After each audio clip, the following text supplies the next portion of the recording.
Amém. Vamos. Sim, senhor.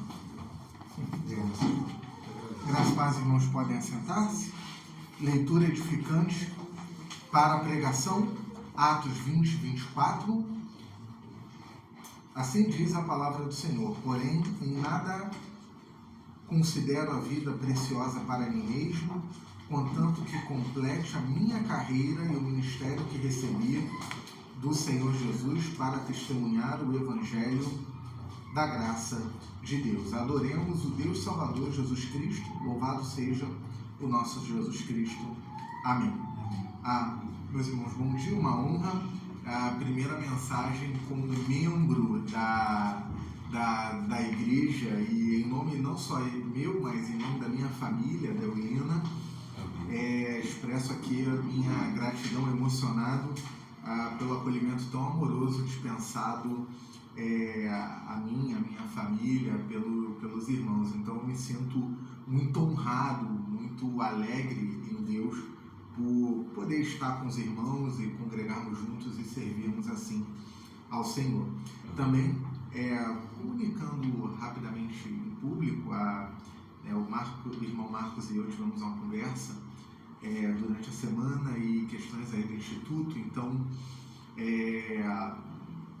bastante coisa comentada e o coração aí aquecido para ver bastante coisa boa aí para a gente, para a ilha do governador também, para o Rio de Janeiro como um todo. Então estejamos em oração e foi uma conversa maravilhosa, muitas ideias, rascunho. Então vem coisa boa aí, que Deus continue nos dando graça.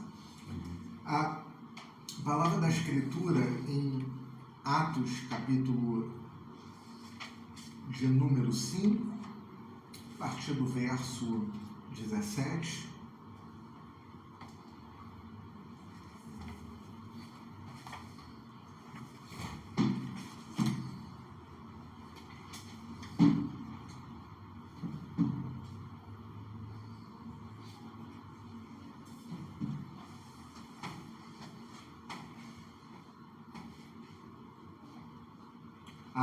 Atos 5, a partir do verso 17, diz assim a palavra de Deus: então o sumo sacerdote e todos os que estavam com ele, isto é, o grupo dos saduceus, se levantaram e, tomados de inveja, prenderam os apóstolos e os colocaram na prisão pública.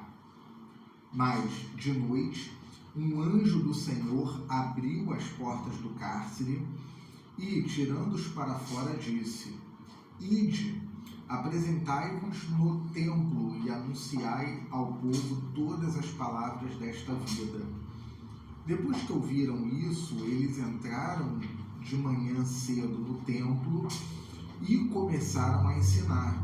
Chegando, porém, o sumo sacerdote e os que estavam com ele, convocaram o sinédrio com todos os líderes religiosos dos israelitas e enviaram guardas ao cárcere para trazê-los. Os guardas foram até lá, mas não os encontraram na prisão. Então, voltando, anunciaram-lhes isso, dizendo: encontramos o cárcere trancado com toda a segurança e as sentinelas em pé junto às portas, mas quando as abrimos, não encontramos ninguém. E quando o capitão dos guardas do templo e os principais sacerdotes ouviram essas palavras, ficaram perplexos por causa deles e pelo que teria acontecido.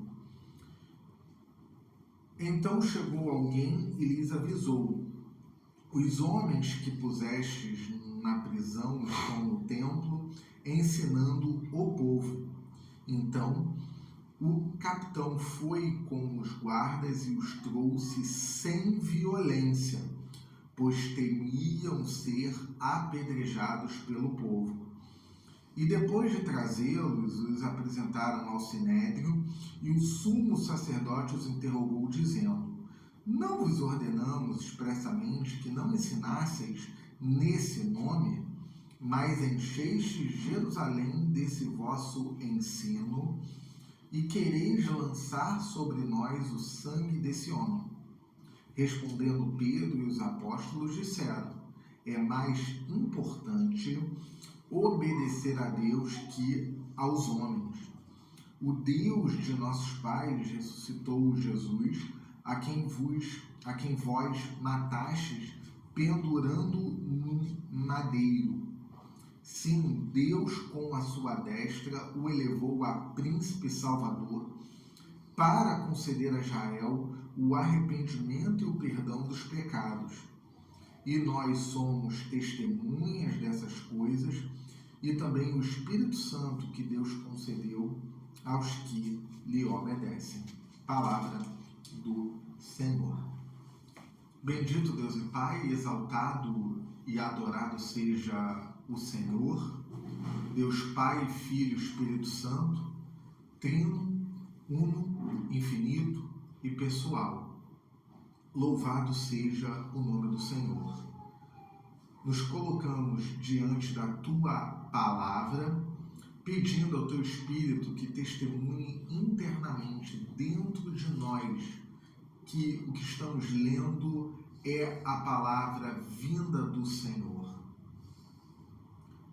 Esconda-me, ó Deus, atrás da cruz, e que as palavras dos meus lábios e o meditar do meu coração sejam agradáveis a Ti, rocha minha e redentor meu, em nome de Jesus.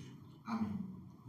Meus irmãos, o título da mensagem é Testemunhas de Jesus Cristo, porque em Atos 1:8, que é o versículo que a gente pode dizer é a chave interpretativa de todo o livro, e o versículo que resume todo o livro, o Senhor Jesus ele está junto com os apóstolos antes de ser assunto aos céus, e ele os comissiona, dizendo que serão testemunhas.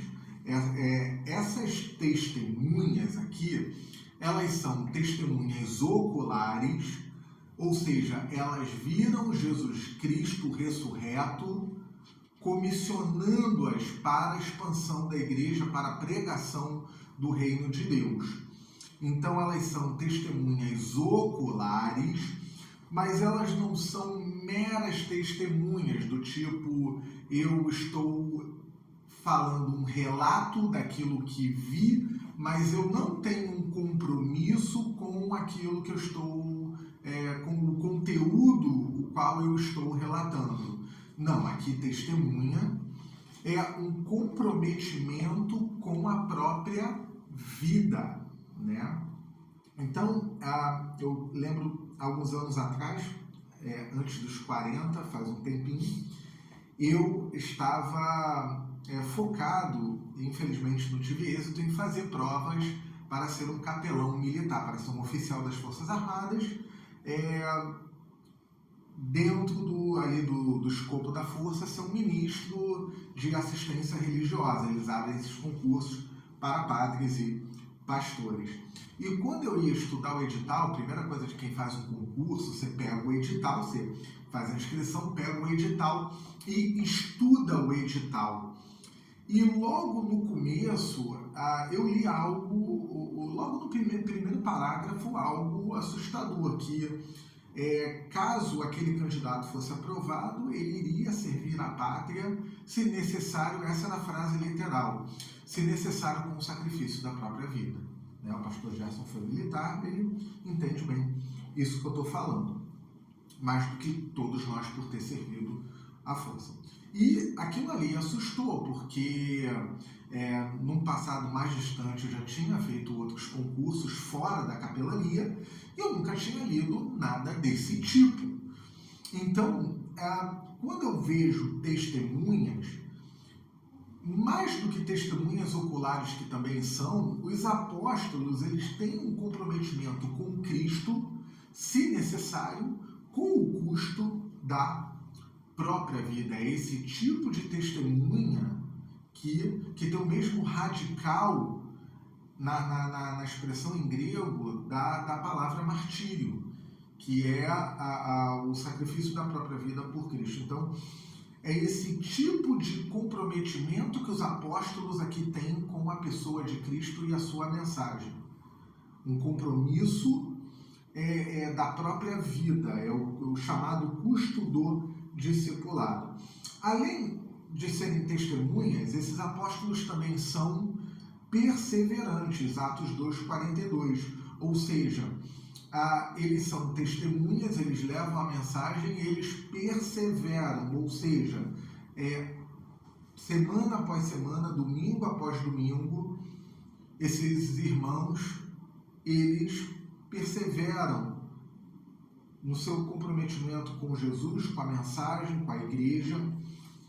E esse livro de Atos, meus irmãos, ele se encaixa muito bem, sendo pregados positivamente num contexto de uma plantação ou de uma revitalização da igreja, exatamente por apresentar para nós aqui a vida em comum da igreja primitiva, que foi algo que vimos semanas atrás, quando passamos pelo capítulo 4 da sequência. No capítulo 4, nós temos então a pregação do Evangelho, a pregação fiel do Evangelho, a pregação clara da mensagem de redenção e a mensagem única de redenção,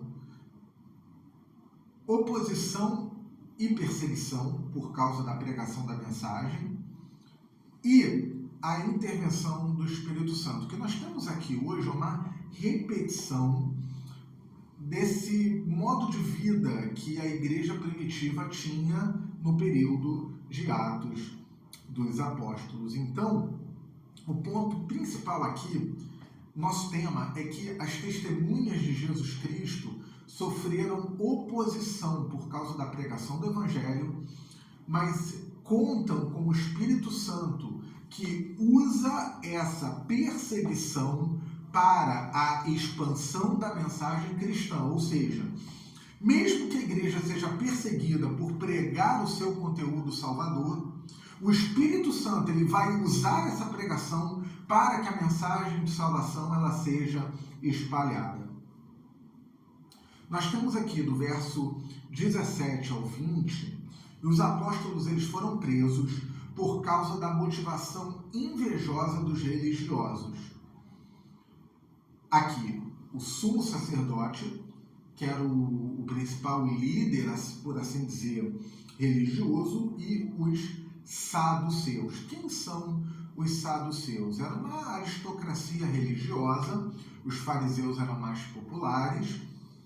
Nós vimos isso também no capítulo 4, e esses saduceus, eles enfatizavam mais os 5 primeiros livros da Bíblia, chamada aqui no hebraico de Torá, nós chamamos de Pentateuco, né? A tradução grega aí do Antigo Testamento, a Septuaginta.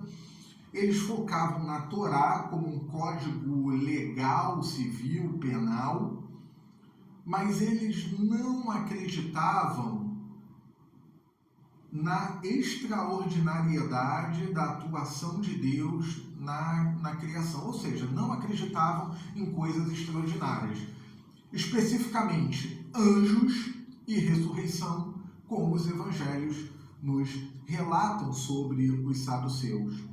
Não caindo, o professor Marcos é historiador, não cometendo aqui um anacronismo, mas os saduceus eles têm elementos semelhantes aos chamados teólogos liberais, ou o liberalismo teológico, o modernismo teológico, que por uma adesão às filosofias ali do iluminismo, eles olham para a Bíblia e eles não creem naquilo que é extraordinário na Bíblia, ou seja, aquilo que transcende as leis naturais, ou seja, eles não acreditam no poder de Deus. Em resumo, é isso. E a gente vai ver mais à frente, eu vou voltar nesse ponto. Eles foram tirados da prisão de modo extraordinário por um anjo. E esses apóstolos eles foram comissionados para retornarem para o templo, para o pórtico de Salomão, onde cabia a igreja, onde a igreja estava congregando, porque era um número amplo de pessoas ali, e para retornarem para a pregação da mensagem evangélica. Então, voltando aqui aos saduceus, falei que iria fazê-lo, que eles não acreditavam, eles olhavam para a Bíblia e não acreditavam nos milagres em anjos e na ressurreição dos mortos. Aqui, Lucas está registrando duas coisas. Primeiro, os apóstolos foram presos, não mais Pedro e João, mas provavelmente aqui está no plural, então provavelmente uma designação dos 12, de todo o colégio apostólico. Eles foram presos. E Lucas sabia, eles foram colocados numa prisão pública.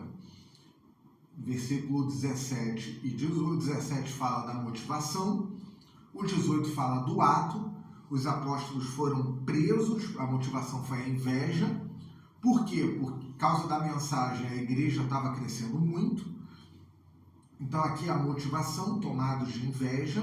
O ato, eles foram presos. Aqui não está dizendo Pedro e João, mas está dizendo os apóstolos, não está dizendo quais apóstolos são. A gente pode deduzir que seja todo o colégio apostólico. E eles foram colocados numa prisão pública. O 19 e 20 está falando que um anjo do Senhor, um enviado de Deus, abriu as portas do cárcere. E por que eu falei que eu ia voltar nos saduceus? Porque um teólogo crítico ele vai olhar esse versículo e ele vai dizer que esse anjo era simplesmente algum carcereiro ou algum agente penitenciário, algum guarda da prisão que simpatizava com a igreja. Então ele foi lá, escondido, e abriu a prisão, o calabouço, abriu a cela, e os apóstolos foram embora. Lucas, assim como o nosso pastor Flávio, Lucas era um médico. Era alguém douto, era alguém instruído. E ele sabia diferenciar quando era um fenômeno da lei da criação, um fenômeno que a gente chama de natural, ou um fenômeno, prefiro o termo ordinário, de um fenômeno extraordinário, um milagre. Lucas sabia distinguir muito bem o que era o que aqui. Então, se Lucas está dizendo que foi um anjo do Senhor, ele está dizendo que foi um ser espiritual que ocasionalmente livra o povo de Deus de alguma enrascada. E isso acontece recorrentemente nas Escrituras, em Atos aqui, por conta de avivamento, uma intensidade espiritual pela presença do Espírito Santo na igreja. Os anjos tinham mais trabalhos. Não quer dizer que eles não trabalhem mais hoje, mas não com esse tipo de aparição recorrente como acontecia no período de Atos. E até aqui há uma certa ironia, por assim dizer, uma ironia redimida ou santificada, de Lucas colocar que as portas foram abertas por um anjo, que contradiz aqui a crença dos saduceus que ele cita no verso 17. Os saduceus eles não acreditavam em anjo. E Lucas está dizendo, foi um anjo que abriu a porta. Os anjos, eles são seres espirituais, e a carta de Hebreus explica bastante coisa sobre eles. O Antigo Testamento, os evangelhos narram a sua presença, a sua intervenção no povo de Deus, mas os anjos, eles não fazem algo que só nós fazemos. Eles não pregam o evangelho. Então, houve a intervenção do anjo para que os apóstolos voltassem a pregar o evangelho, porque os anjos, por mais nobres seres celestiais que eles sejam, eles não fazem o que nós fazemos nesse sentido da incumbência que Deus nos deu de pregar o evangelho do reino. E um anjo extraordinariamente liberta os apóstolos da prisão, indo de encontro à suspeita dos saduceus de não acreditarem nos anjos. Um teólogo moderno, existencialista muito conhecido, chamado Paul Tillich, um alemão, Paul Tillich, como nós chamamos aqui, um alemão radicado nos Estados Unidos. Ele estava na Universidade de Chicago dando uma palestra, fazendo uma interpretação existencialista da Bíblia. E nessa palestra ele foi defender que a ressurreição do Senhor Jesus ela deveria ser interpretada meramente de modo existencial, ou seja, é algo no coração, na consciência coletiva dos discípulos, mas ele estava defendendo que não foi uma ressurreição histórica. E com toda a sua erudição e toda a sua forma de se colocar como um alto acadêmico que de fato ele era, ao final de sua palestra, um homem simples do povo, ele levantou a mão para fazer uma pergunta. E o palestrante, pois não, pode fazer sua pergunta.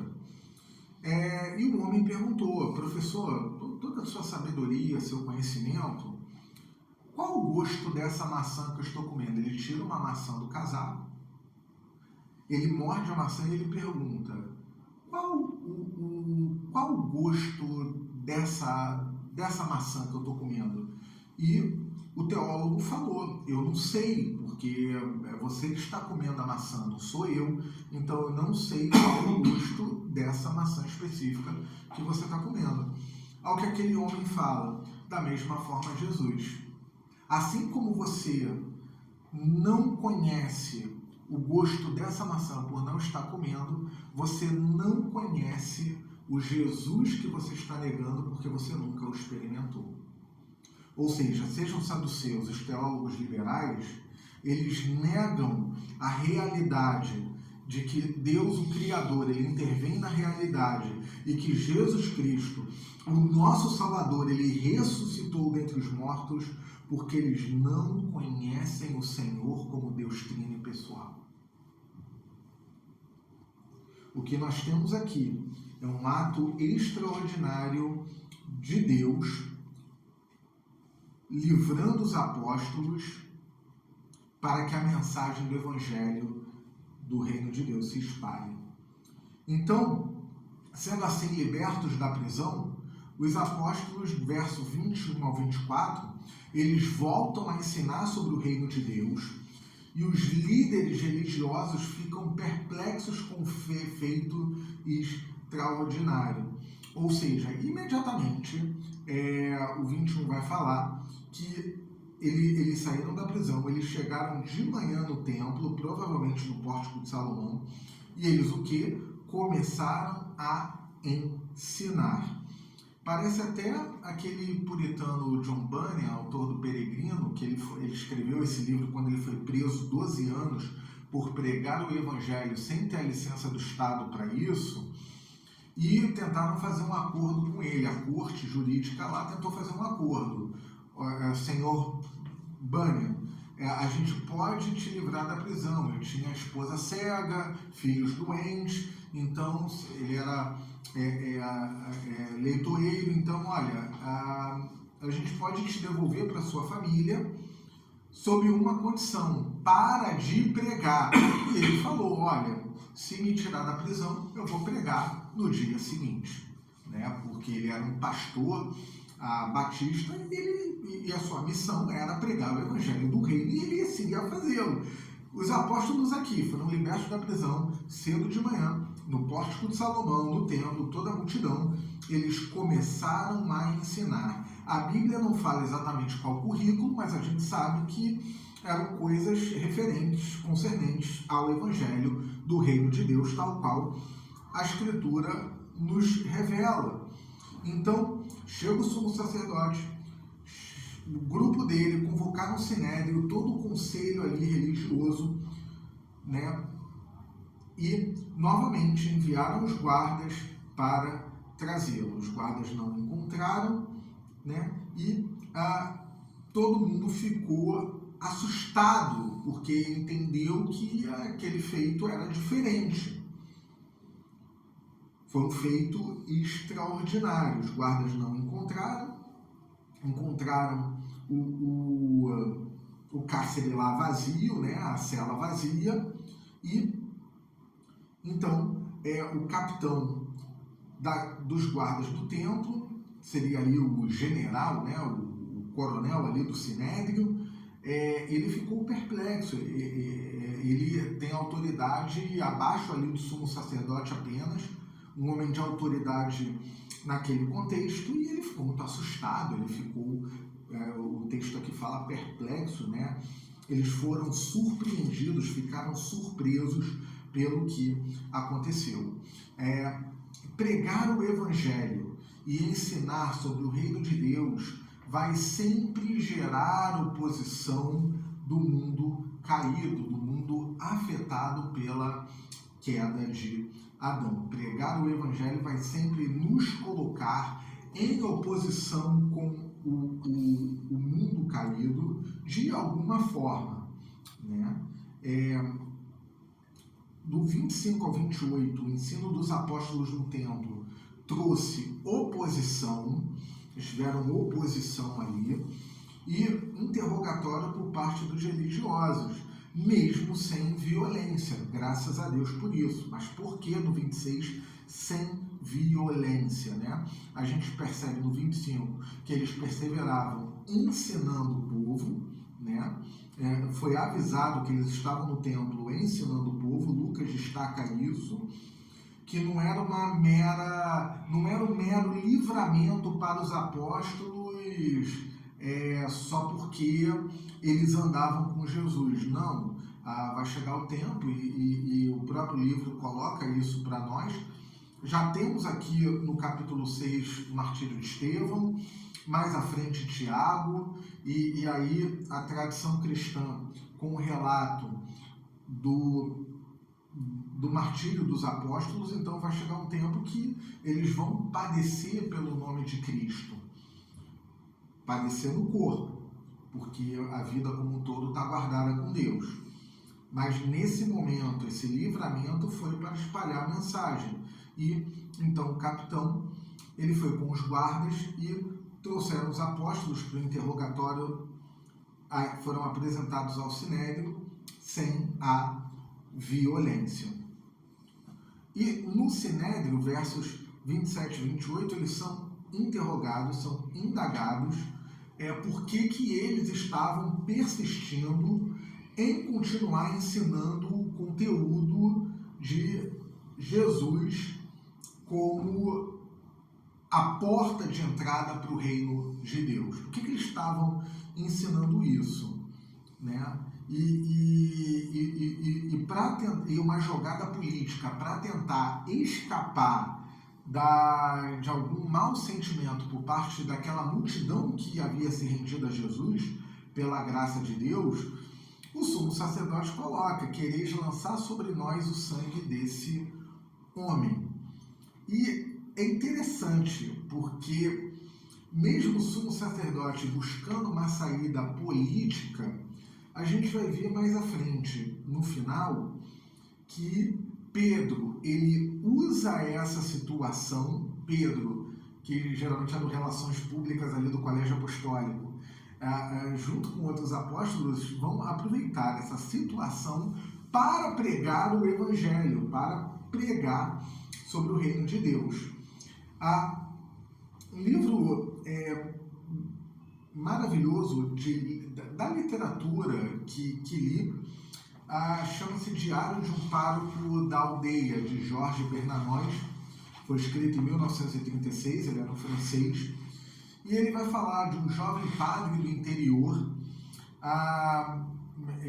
esse livro é até um clássico aí de literatura religiosa, né? Meio que trazendo para nós seria uma espécie de barroco, né? E esse padre, ele é jovem, ele está vibrando, ele vai assumir uma paróquia no interior e ele assim está vibrando para fazer o trabalho religioso. E ele chega na cidade, ele começa a ter oposição dos próprios paroquianos ali, porque ele queria fazer um trabalho sério dentro da perspectiva da igreja que ele foi formado. E ele tem oposição de tudo quanto é tipo, e a que mais dói, né, é uma saúde frágil, ele tinha uma dificuldade de se alimentar, o corpo não absorvia nutrientes, enfim.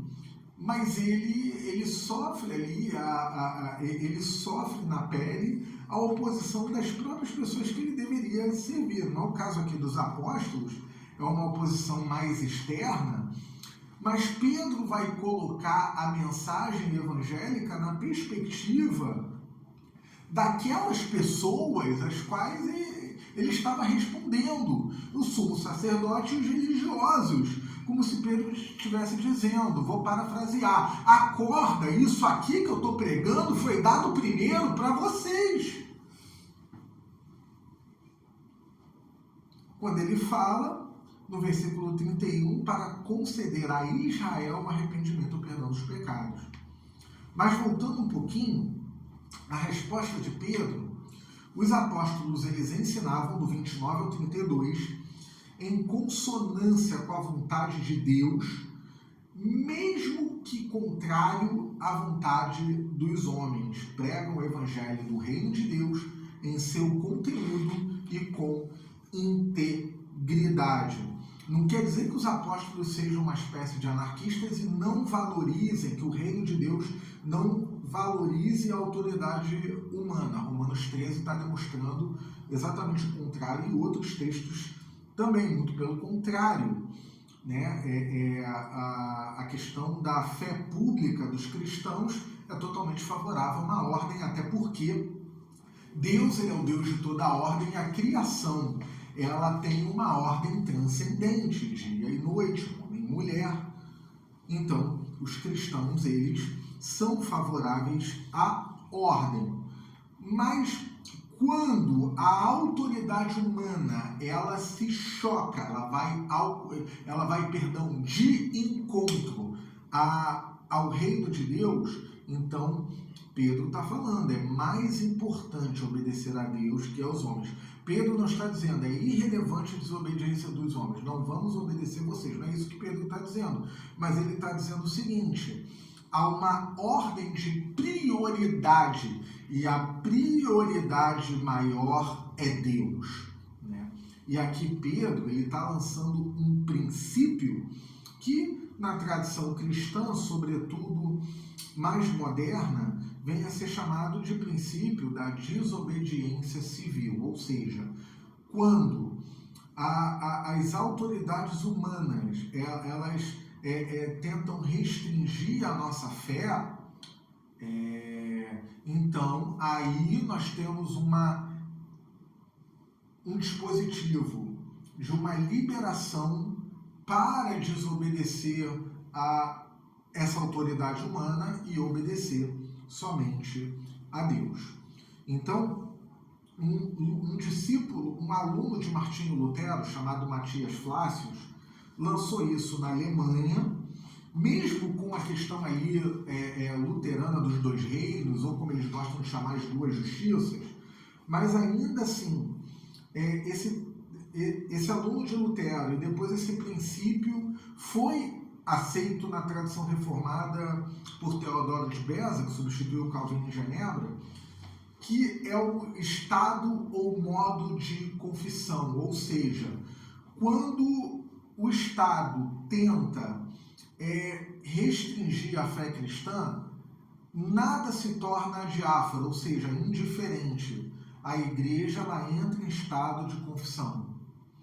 Ou seja, ali o contexto histórico, o Estado queria legislar sobre a indumentária que o pároco, né, que o pastor iria usar na liturgia, e esse teólogo conclamou a igreja e dizer, não, é um estado de confissão, isso é uma questão da fé. Então, logo, o Estado não tem que intervir, não tem que legislar, até porque não está ferindo a ordem, né, social. Então, é algo nosso, é algo interno. E isso teve seu desdobramento, por exemplo, eu sempre o cito, né?